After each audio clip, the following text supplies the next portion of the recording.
Hello viewers, welcome back to new lesson. Today's topic is the summary of the poem Death of a Naturalist, written by Seamus heaney. তো আমরা জানি island কবি হলো সিমাস হেনি। তিনি 1995 সালে Nobel পুরস্কার পান সাহিত্য অবদানের জন্য। Okay, I not waste your time, let's come to the point. এই কবিতার মূল ভাব হলো love of childhood, innocence and the initiations into adulthood. কবিতা দেখা যায় কবি একদিন ব্যাঙের কাছে যায়, পুকুর পাড়ে যায়, সেখানে ব্যাঙের স্পার্ম দেখে এবং এক সময় ব্যাঙের তাড়া খেয়ে ফিরে আসে। তো দ্য ছোট্ট বালকটি, the little boy, collected the jelly made by the frogs in the pond for his nature study. অর্থাৎ কবির স্কুলে তার ম্যাডাম তিনি ব্যাঙের স্পাম বা জেলি নিয়ে আলোচনা করতেছিল বা রিপ্রোডাকশন নিয়ে।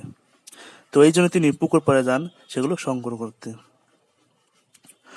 কবি তার শুরুতে কবি বলেন, পুকুরে বিভিন্ন গাছপালা আবর্জনা পচে গন্ধ ছড়াচ্ছে, পোকামাকড় এসে অন্য রকম একটা পরিবেশ সৃষ্টি করছে।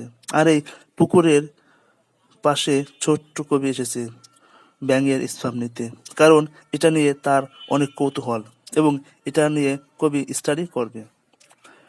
ব্যাঙ ঋতু পরিবর্তনের সময় তাদের গায়ের রঙও পরিবর্তন করে, আর বাচ্চা ফোটানোর সময় ব্যাঙের স্পাম ছেড়ে দেয় এবং ব্যাঙের বাচ্চা হয়। একটা সময় ঘাসের গোবরের ওপর ব্যাঙ এসে বসে। তারা যেন একটা ভয়ের পরিবেশ সৃষ্টি করেছে, যা দেখে ছোট্ট কবি ভয় পেয়ে পালিয়ে যায়।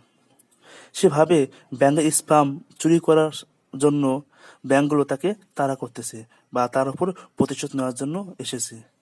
এই ভয়ানক পরিবেশ তারা ক্রিয়েট করেছে। পালানোর পর থেকে কবি ইনোসেন্স থেকে চাইল্ডহুডে পরিণত হয়ে যায়। অর্থাৎ আমরা দেখি যে কবি ইনোসেন্ট, অর্থাৎ যে ছোট্ট কৈশোর, ইনোসেন্স থেকে চাইল্ডহুড মানে পরিপূর্ণ হয়ে যায়, একটা যুবক হয়ে যায়। কখন? যখন তিনি ব্যাঙের স্পামগুলোকে চুরি করতে আসে এবং ব্যাঙের তাড়া খেয়ে সে যখন পালিয়ে যায় ভয়ে, তখন থেকেই ইনোসেন্ট থেকে চাইল্ডহুডে পরিণত হয়। এই ছিল এই কবিতার মূল থিম।